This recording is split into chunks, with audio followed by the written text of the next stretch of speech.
ಸಚಿವರಾಗಿದ್ದ ಸಂದರ್ಭದಲ್ಲಿ KN ರಾಜಣ್ಣ ಅವರು ನವೆಂಬರ್ ಕ್ರಾಂತಿ ಅಂತ ಹೇಳಿದ್ರು. ನವೆಂಬರ್ ಕಳಿತು, ಡಿಸೆಂಬರು, ಜನವರಿ, ಫೆಬ್ರವರಿಯಲ್ಲೂ ಕೂಡ ಕ್ರಾಂತಿ ಆಗೋ ಸಾಧ್ಯತೆಗಳು ಕಂಡು ಬರ್ತಾ ಇಲ್ಲ. ಆದರೆ ಕೋಡಿ ಶ್ರೀಗಳು ಸಂಕ್ರಾಂತಿ ಬಳಿಕ ಕ್ರಾಂತಿ ಆಗುತ್ತೆ ಅಂತ ಹೇಳೋ ಮೂಲಕ ಸಂಕ್ರಾಂತಿ ಬಳಿಕ DK ಶಿವಕುಮಾರ್ ಅವರು CM ಆಗಬಹುದು ಅನ್ನೋ ಸೂಚನೆಯನ್ನು ನೀಡಿದ್ರ ಅನ್ನೋ ಕುತೂಹಲ. 2026ರಲ್ಲೇ ಹಾಗಾದರೆ DK ಶಿವಕುಮಾರ್ ಅವರು CM ಆಗ್ತಾರಾ? ಹೌದಪ್ಪ ಹೌದು ಅನ್ನೋ ರೀತಿಯಲ್ಲಿದೆ ಕೋಡಿ ಮಠದ ಶ್ರೀಗಳ ಭವಿಷ್ಯವಾಣಿ. ಈ 50-50 ಒಪ್ಪಂದ ಅಂದರೆ 2.5 ವರ್ಷ ಒಪ್ಪಂದ ಅದರಂತೆಯೇ ಆಗಬೇಕು ಅಂತಿದ್ದರೆ ನವೆಂಬರ್ನಲ್ಲೇ DK ಶಿವಕುಮಾರ್ ಅವರು CM ಆಗಿಬಿಡಬೇಕಾಗಿತ್ತು. ಆದರೆ DK ಶಿವಕುಮಾರ್ ಅವರ ಮುಂದೆ ಸಿದ್ದರಾಮಯ್ಯನವರು ಒಂದಷ್ಟು ಬೇಡಿಕೆಗಳನ್ನು ಇಟ್ಟಿದ್ದಾರೆ ಅಂತ ಹೇಳಲಾಗ್ತಾ ಇದೆ. ಅರಸು ಅವರ ದಾಖಲೆಯನ್ನು ಮುರಿಯುವ ಇಂಗಿತ ಇದೆಯಾ?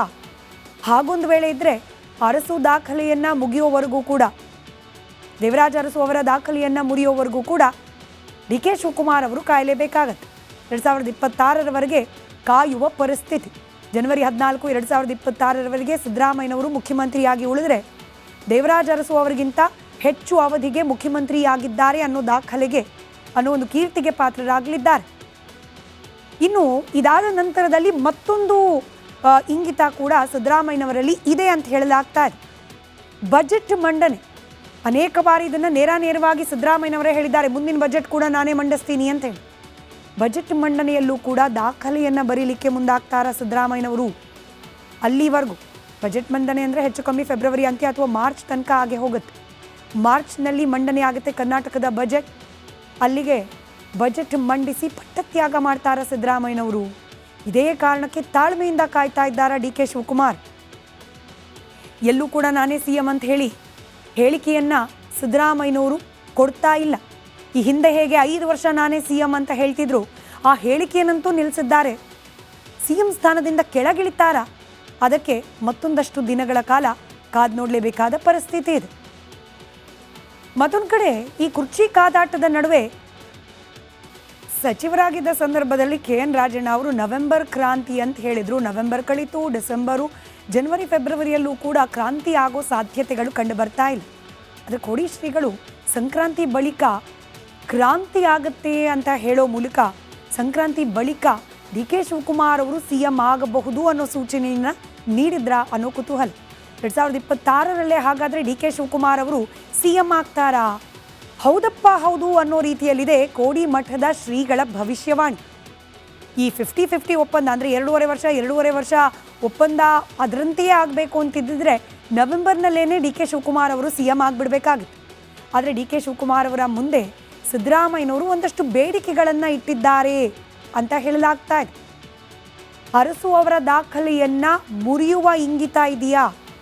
ಹಾಗೊಂದು ವೇಳೆ ಇದ್ದರೆ ಅರಸು ದಾಖಲೆಯನ್ನು ಮುಗಿಯೋವರೆಗೂ ಕೂಡ, ದೇವರಾಜ ಅರಸು ಅವರ ದಾಖಲೆಯನ್ನು ಮುರಿಯೋವರೆಗೂ ಕೂಡ DK ಶಿವಕುಮಾರ್ ಅವರು ಕಾಯಲೇಬೇಕಾಗತ್ತೆ. 2026ರವರೆಗೆ ಕಾಯುವ ಪರಿಸ್ಥಿತಿ. ಜನವರಿ 14, 2026ರವರೆಗೆ ಸಿದ್ದರಾಮಯ್ಯನವರು ಮುಖ್ಯಮಂತ್ರಿಯಾಗಿ ಉಳಿದರೆ ದೇವರಾಜ ಅರಸು ಅವರಿಗಿಂತ ಹೆಚ್ಚು ಅವಧಿಗೆ ಮುಖ್ಯಮಂತ್ರಿಯಾಗಿದ್ದಾರೆ ಅನ್ನೋ ದಾಖಲೆಗೆ, ಅನ್ನೋ ಒಂದು ಕೀರ್ತಿಗೆ ಪಾತ್ರರಾಗಲಿದ್ದಾರೆ. ಇನ್ನು ಇದಾದ ನಂತರದಲ್ಲಿ ಮತ್ತೊಂದು ಇಂಗಿತ ಕೂಡ ಸಿದ್ದರಾಮಯ್ಯನವರಲ್ಲಿ ಇದೆ ಅಂತ ಹೇಳಲಾಗ್ತಾ ಇದೆ. ಬಜೆಟ್ ಮಂಡನೆ.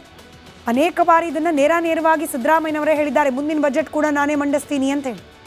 ಬಜೆಟ್ ಮಂಡನೆಯಲ್ಲೂ ಕೂಡ ದಾಖಲೆಯನ್ನು ಬರೀಲಿಕ್ಕೆ ಮುಂದಾಗ್ತಾರ ಸಿದ್ದರಾಮಯ್ಯನವರು. ಅಲ್ಲಿವರೆಗೂ ಬಜೆಟ್ ಮಂಡನೆ ಅಂದರೆ ಹೆಚ್ಚು ಕಮ್ಮಿ ಫೆಬ್ರವರಿ ಅಂತ್ಯ ಅಥವಾ ಮಾರ್ಚ್ ತನಕ ಆಗೇ ಹೋಗುತ್ತೆ.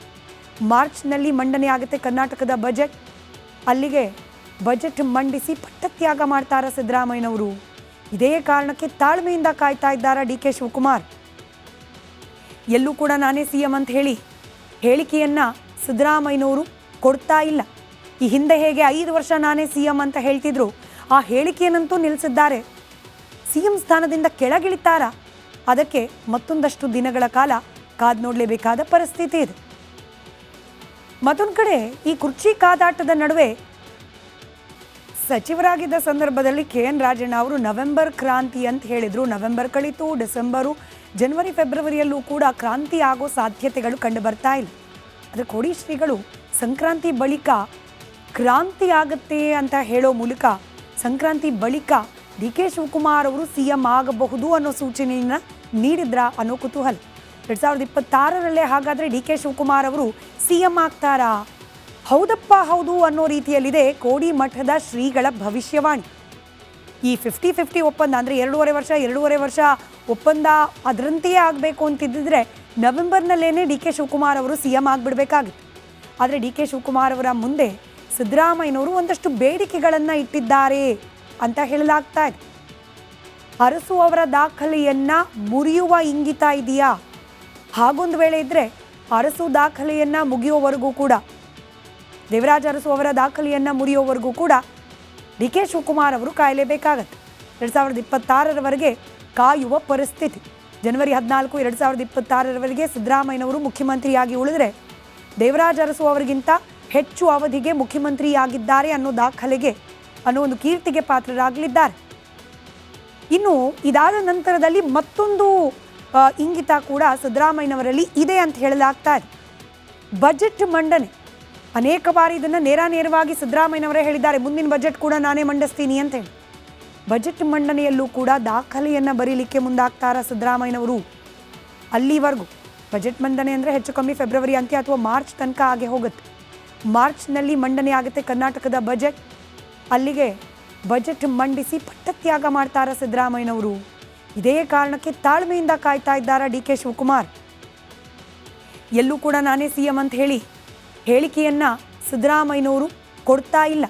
ಈ ಹಿಂದೆ ಹೇಗೆ 5 ವರ್ಷ ನಾನೇ CM ಅಂತ ಹೇಳ್ತಿದ್ರು, ಆ ಹೇಳಿಕೆಯನ್ನಂತೂ ನಿಲ್ಲಿಸಿದ್ದಾರೆ. CM ಸ್ಥಾನದಿಂದ ಕೆಳಗಿಳಿತಾರ? ಅದಕ್ಕೆ ಮತ್ತೊಂದಷ್ಟು ದಿನಗಳ ಕಾಲ ಕಾದು ನೋಡಲೇಬೇಕಾದ ಪರಿಸ್ಥಿತಿ ಇದೆ. ಮತ್ತೊಂದು ಕಡೆ ಈ ಕುರ್ಚಿ ಕಾದಾಟದ ನಡುವೆ ಸಚಿವರಾಗಿದ್ದ ಸಂದರ್ಭದಲ್ಲಿ KN ರಾಜಣ್ಣ ಅವರು ನವೆಂಬರ್ ಕ್ರಾಂತಿ ಅಂತ ಹೇಳಿದರು. ನವೆಂಬರ್ ಕಳಿತು, ಡಿಸೆಂಬರು, ಜನವರಿ ಫೆಬ್ರವರಿಯಲ್ಲೂ ಕೂಡ ಕ್ರಾಂತಿ ಆಗೋ ಸಾಧ್ಯತೆಗಳು ಕಂಡು ಬರ್ತಾ ಇಲ್ಲ. ಆದರೆ ಕೋಡಿ ಶ್ರೀಗಳು ಸಂಕ್ರಾಂತಿ ಬಳಿಕ ಕ್ರಾಂತಿ ಆಗುತ್ತೆ ಅಂತ ಹೇಳೋ ಮೂಲಕ ಸಂಕ್ರಾಂತಿ ಬಳಿಕ ಡಿ ಕೆ ಶಿವಕುಮಾರ್ ಅವರು CM ಆಗಬಹುದು ಅನ್ನೋ ಸೂಚನೆಯನ್ನು ನೀಡಿದ್ರಾ ಅನ್ನೋ ಕುತೂಹಲ. 2026ರಲ್ಲೇ ಹಾಗಾದರೆ ಡಿ ಕೆ ಶಿವಕುಮಾರ್ ಅವರು CM ಆಗ್ತಾರಾ? ಹೌದಪ್ಪ ಹೌದು ಅನ್ನೋ ರೀತಿಯಲ್ಲಿದೆ ಕೋಡಿ ಮಠದ ಶ್ರೀಗಳ ಭವಿಷ್ಯವಾಣಿ. ಈ 50-50 ಒಪ್ಪಂದ ಅಂದರೆ 2.5 ವರ್ಷ ಒಪ್ಪಂದ ಅದರಂತೆಯೇ ಆಗಬೇಕು ಅಂತಿದ್ದರೆ ನವೆಂಬರ್ನಲ್ಲೇ ಡಿ ಕೆ ಶಿವಕುಮಾರ್ ಅವರು CM ಆಗಿಬಿಡಬೇಕಾಗಿತ್ತು. ಆದರೆ ಡಿ ಕೆ ಶಿವಕುಮಾರ್ ಅವರ ಮುಂದೆ ಸಿದ್ದರಾಮಯ್ಯನವರು ಒಂದಷ್ಟು ಬೇಡಿಕೆಗಳನ್ನು ಇಟ್ಟಿದ್ದಾರೆ ಅಂತ ಹೇಳಲಾಗ್ತಾ ಇದೆ. ಅರಸು ಅವರ ದಾಖಲೆಯನ್ನು ಮುರಿಯುವ ಇಂಗಿತ ಇದೆಯಾ? ಹಾಗೊಂದು ವೇಳೆ ಇದ್ದರೆ ಅರಸು ದಾಖಲೆಯನ್ನು ಮುಗಿಯೋವರೆಗೂ ಕೂಡ, ದೇವರಾಜ ಅರಸು ಅವರ ದಾಖಲೆಯನ್ನು ಮುರಿಯೋವರೆಗೂ ಕೂಡ ಡಿ ಕೆ ಶಿವಕುಮಾರ್ ಅವರು ಕಾಯಲೇಬೇಕಾಗತ್ತೆ. 2026ರವರೆಗೆ ಕಾಯುವ ಪರಿಸ್ಥಿತಿ.